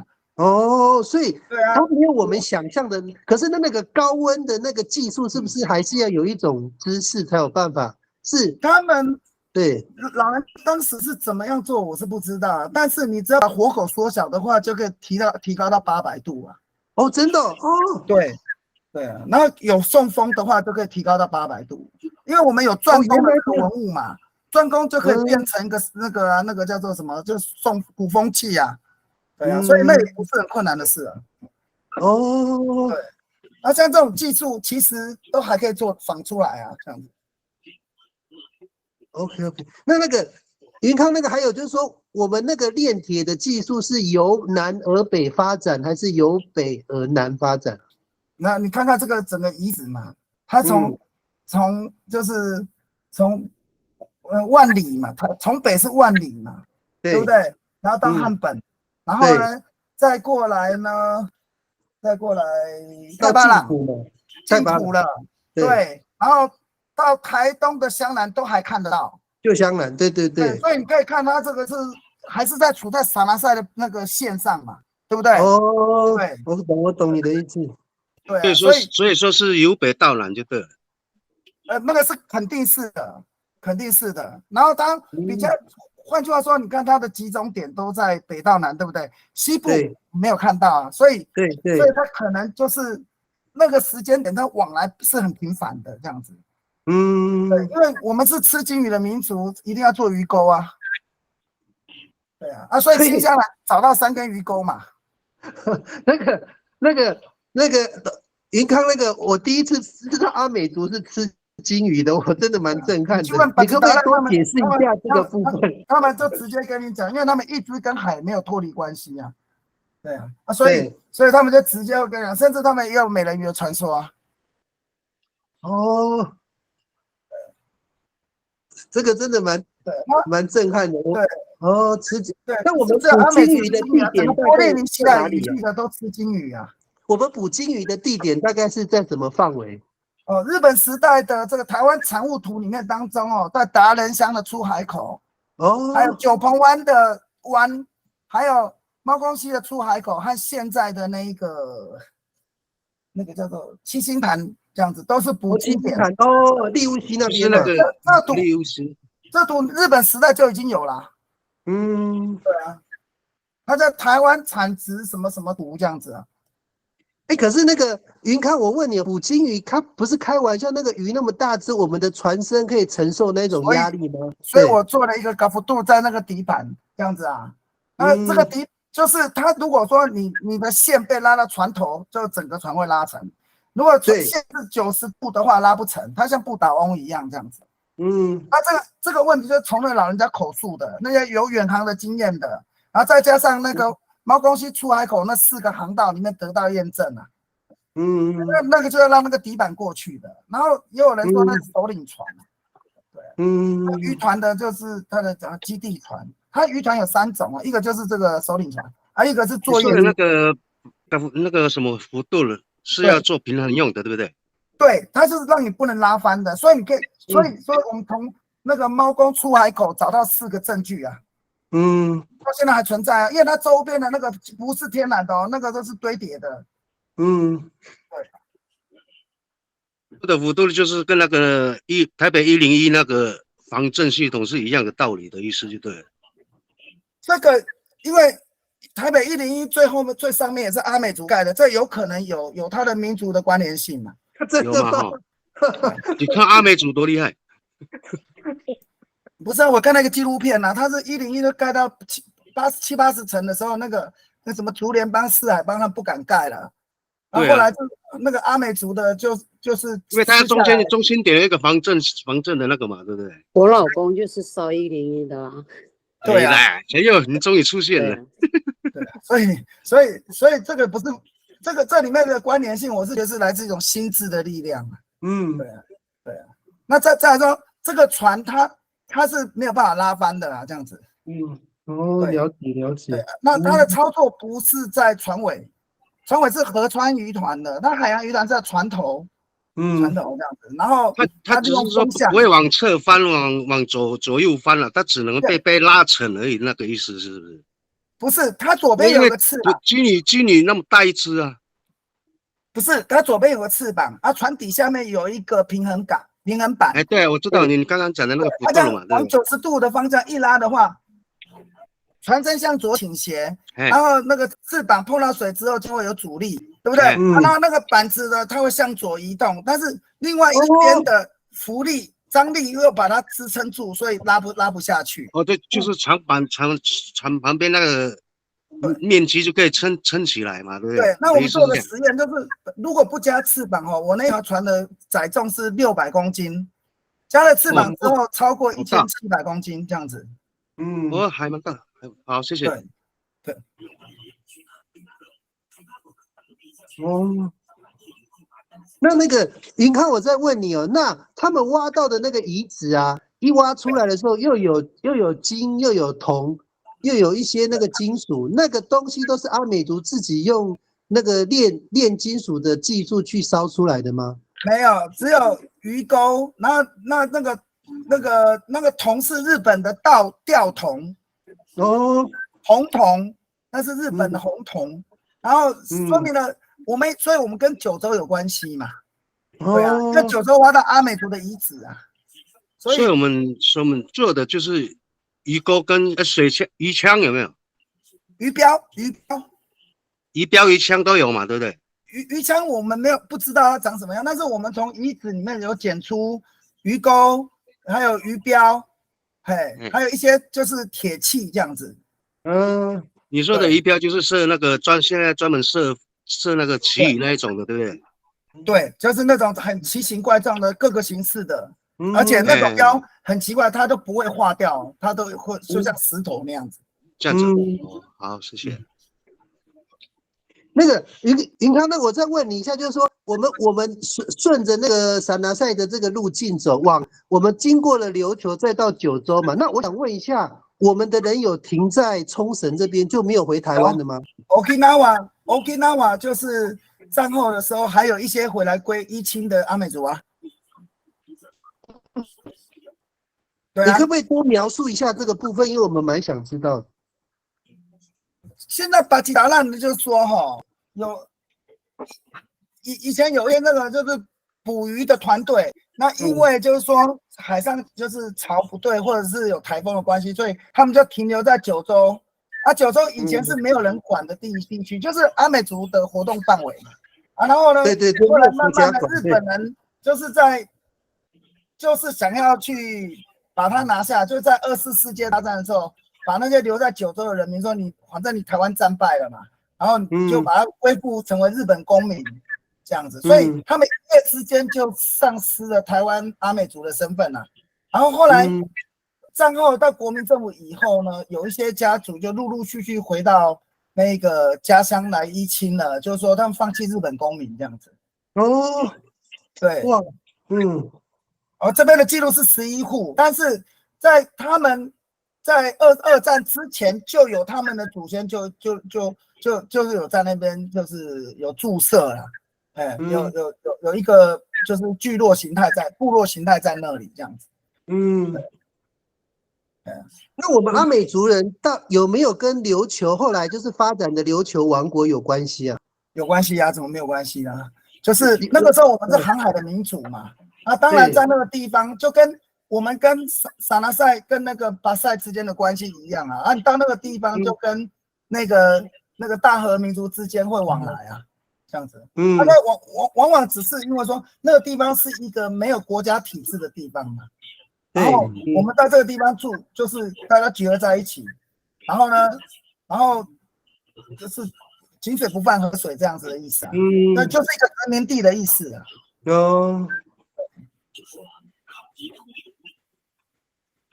所以那个云康，我再问你说，当时候那个明朝不是跟那个琉球王国签订了，就是说就是只有单向的那个给他们航海权嘛？那个时候去南岛，那个对阿美族没有意义啊，因为阿美族不管这个啊，对，那个是官方之间的问题啊。我们仍然就是火速在那边活动，所以那个地方也是属于我们的那个撒那赛的礼物交换圈的一个部分啊。对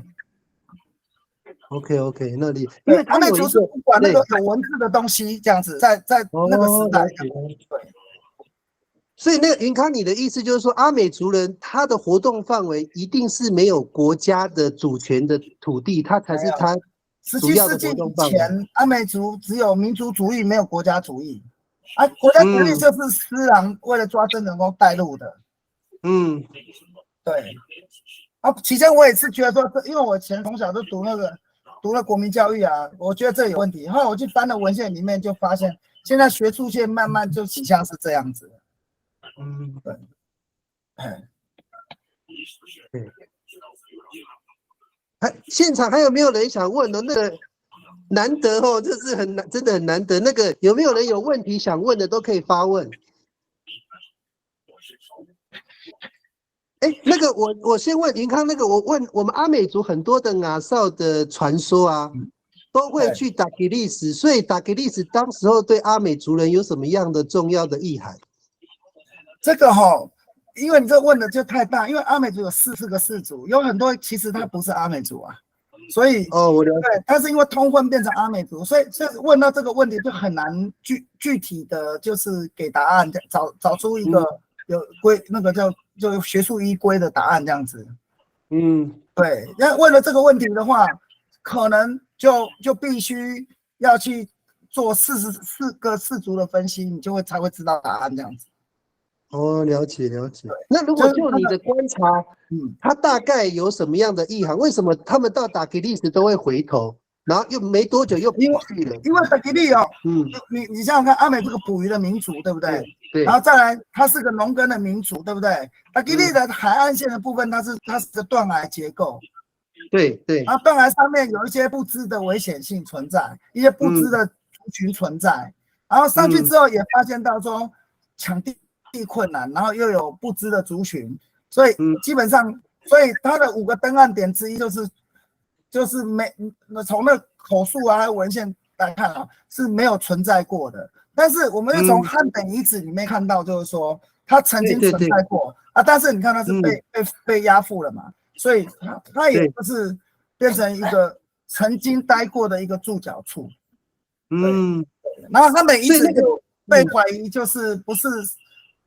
凯达格兰呢，就是阿美族，要不然就是噶玛兰这样子啊。所以那个位置因为在汉本遗址里面挖的东西都有啊。三个族都有啊。这样子，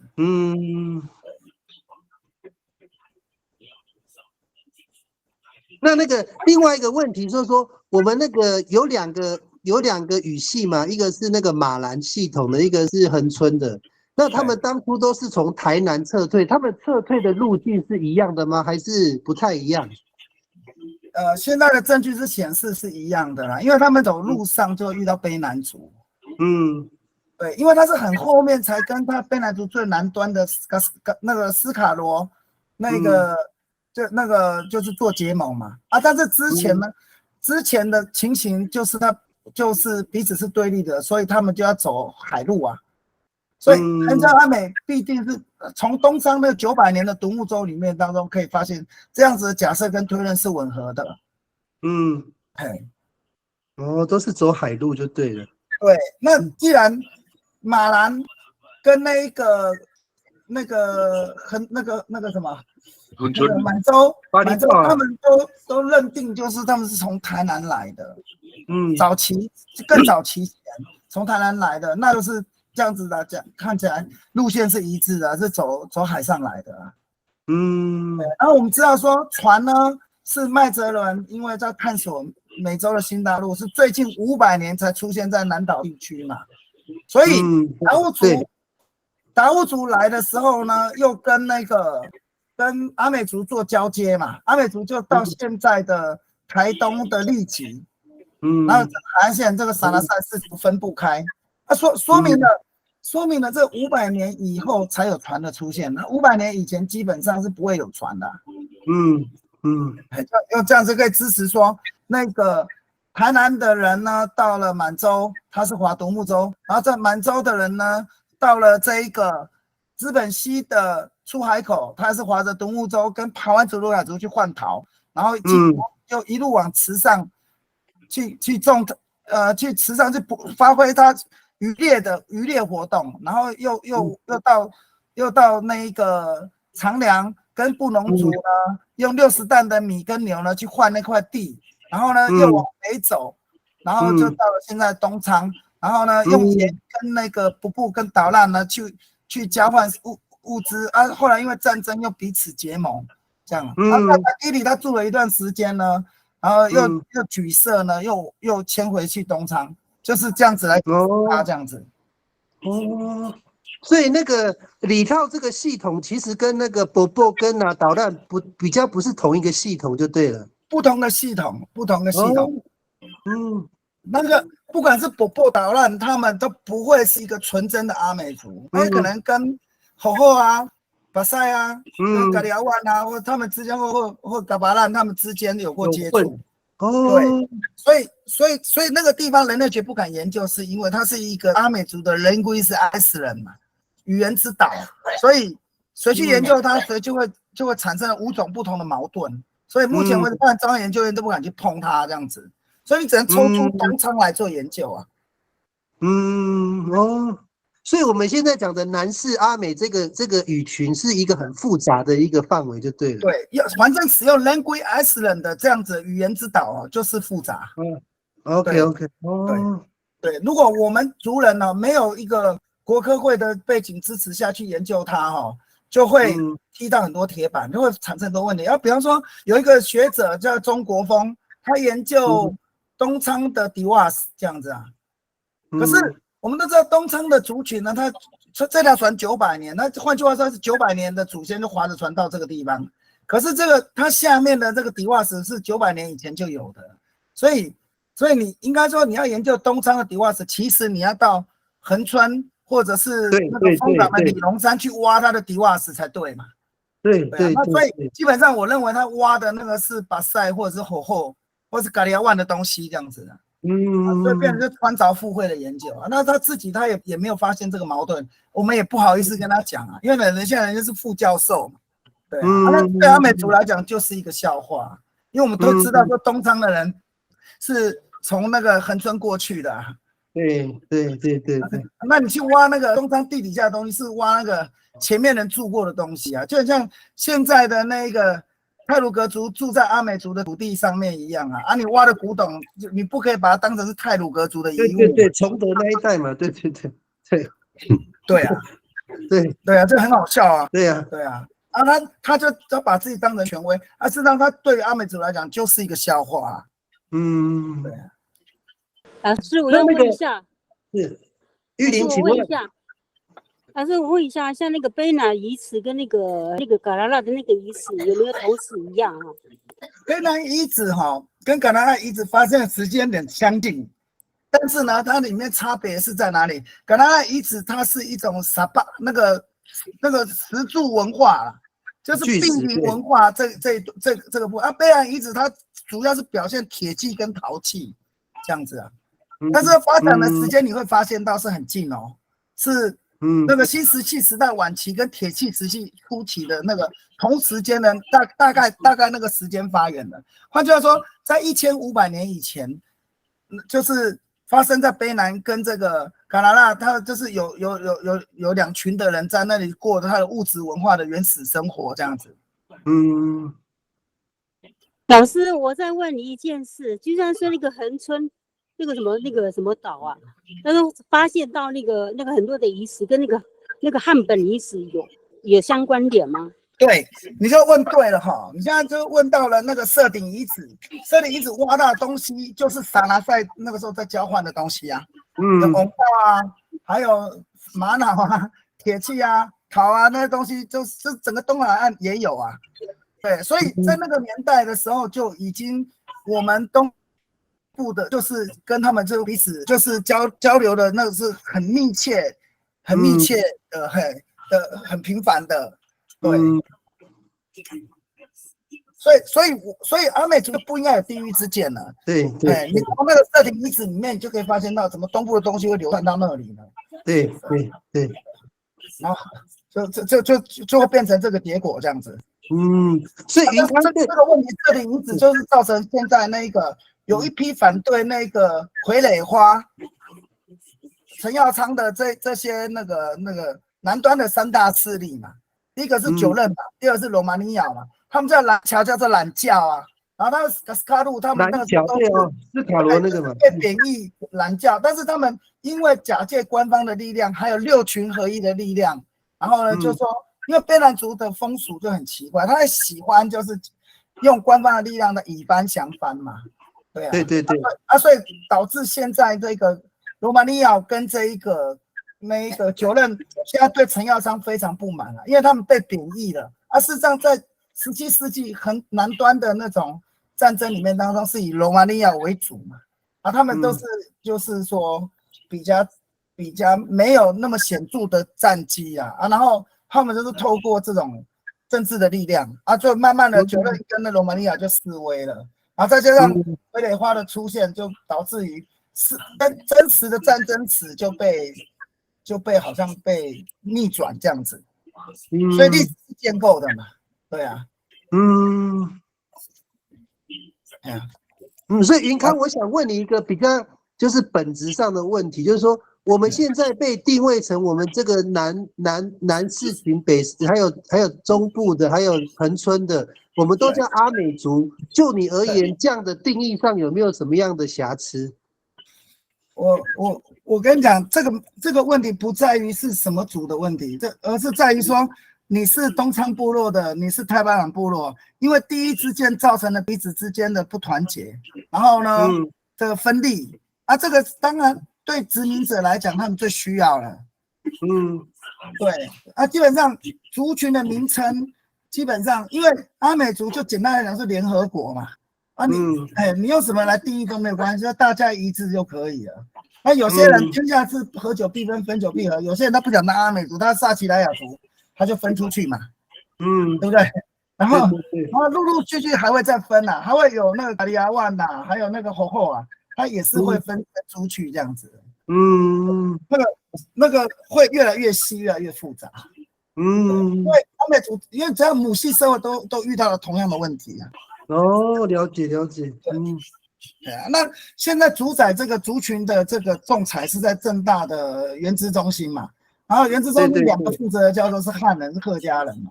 所以他的话语权里面当中就决定了说萨基拉雅能不能证明，对不对？现在萨西拉雅又要证明出来了，然后就变成就其实是一种政治介入而已但是本质上来讲，这个波利尼西亚环东岸的撒纳塞，一个叫撒纳塞族对但是既然大家已经熟悉了阿美族，事实上阿美族这个名称是来自于卑南族的女婿，他是汉人，他是卑南族的南王部落的领袖，他是假借了清兵的力量，整个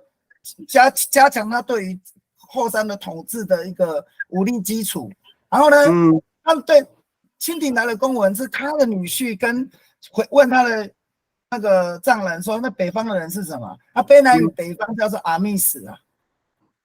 就北方的人事实上北方的人他真正的俗名叫做板扎，这样子。对所以那现在官方就不认定班查族，他说我叫你是阿美族，你就是阿美族，这样子对，你看清廷的那种对北方的族叫阿梅斯，或者是就是因为这个卑南族的女婿就是上奏折，告诉那个清朝的皇帝，那个北方人阿梅斯但是其实北方的人根本也不叫自己叫阿梅斯所以这都是官方的定义那这些应该采用俗名的说法所以你可以看到那个北方的人他也不叫自己叫阿密斯他叫自己是板扎这样子对那这个族群这个现在的名称不要去定义它，去定义就死这样子。了解。对，会遇到官方跟学术上面的一个，就因为这是一种二元对立论。对，认同跟不认同，当遇到不认同的话，你就会死在这个矛盾论战事实上去争论这个是没有意义的。对。那个云康，我再问一个问题就是说，那就你的观察，像那个噶玛兰跟西拉雅跟马卡道，他们这个平埔族他们是怎么就跟阿美族有什么样的间接或直接的关系我举个例子在马太安本来也没有马太安嘛，马太安在清朝叫马丹嘛，那时候有一批南部的马卡道族，他住在档案汉，就现在的以前的大关，现在的名利。那因为南清水溪像这一个马太溪泛滥之后成了一个那个湿地，所以他们下来了。下来之后，他们就不是马卡道族，他们变成阿美族。这样你了解，因为他通婚了嘛，他忘记自己是马卡道族，他变成了阿美族。对，所以林江义把太巴朗的部落定义为马卡道阿美啊。对，所以这样子就点破了，就是说阿美族没有绝对的阿美族了。了解。对，就是简单来讲，我们用简单定义，你可以理解是八国联军好了，这样子。就跟斯卡罗也是八国联军的意思啊。对，只不过我们因为被政治的定义住锁住我们的思维，我们就认为说，我们就是阿美族啊。其实名字只是一个符号标记，真正的问题是在于，就是说你是电光的阿美族，你是宜湾的阿美族，那个才会产生地域之见，那这会造成矛盾。那政府就是利用这个矛盾，然后呢，利用理性公治来控制这个人民，这样子。对。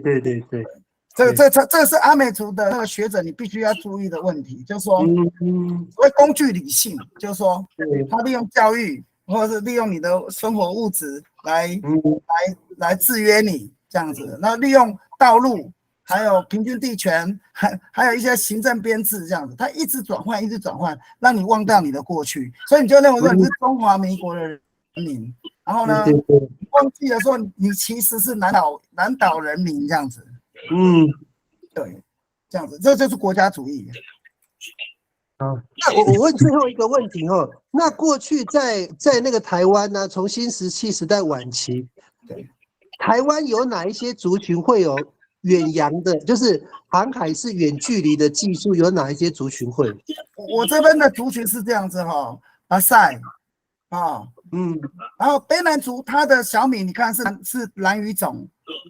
然后阿美族、噶玛兰族，它的舟船一类的遗留下来嘛，对不对？甚至连卑南族他们都有那个兰屿的小米，也就是说，你从台东划到兰屿，把人家的小姐娶回来，也把小米带回来了，这个意思嘛。所以卑南族也有这方面的航海的东西，这样子。所以目前可以看得出来，只要是平埔族又叫做水番。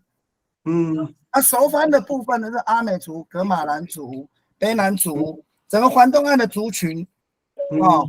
都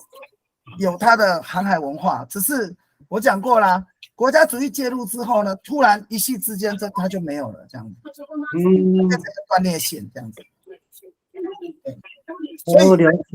所以你没有船的话，你就可以研究撒那塞。那撒那塞是如何形成的？那海上陶路跟海上玉露是如何形成的？那这之间就有关联性了，那就可以值得研究这样子。OK， 了解。谢谢那个云康真的是哇，我今天真的也是受益良多呢。李老师，你要不要来给个回馈，顺便做个结语哦？因为我们时间也差不多要9点了哈，你给一下那个云康好那个很棒的回馈，因为他这一次真的带给我们很多的知识量，真的很感谢他。李老师，请。阿赖汉吉龙康好paini kita nanto pakainya i rakat no amis ano ito ay ito masori nga tunira mi laklak o nano o rakat no toas ho na away ko sa uli nay amis hanan ay nila aswara yaw ni haw o kakikiwan da kuninian haw o pafanaan da kuninian kaya ho ni pakaray kini tabarong hananay na masama na kurarakat nira haw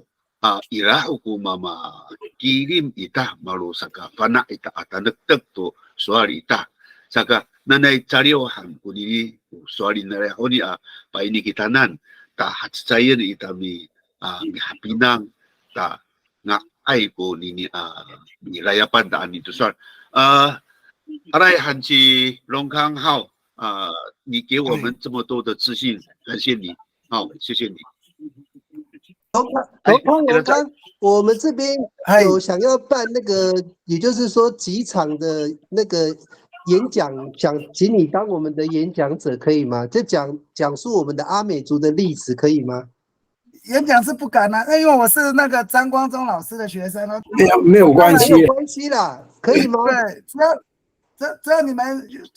我当然很荣幸可以去，但是我只能就我微博的资讯跟大家做一个简介跟你太讲讲。谦虚了，你太谦虚了。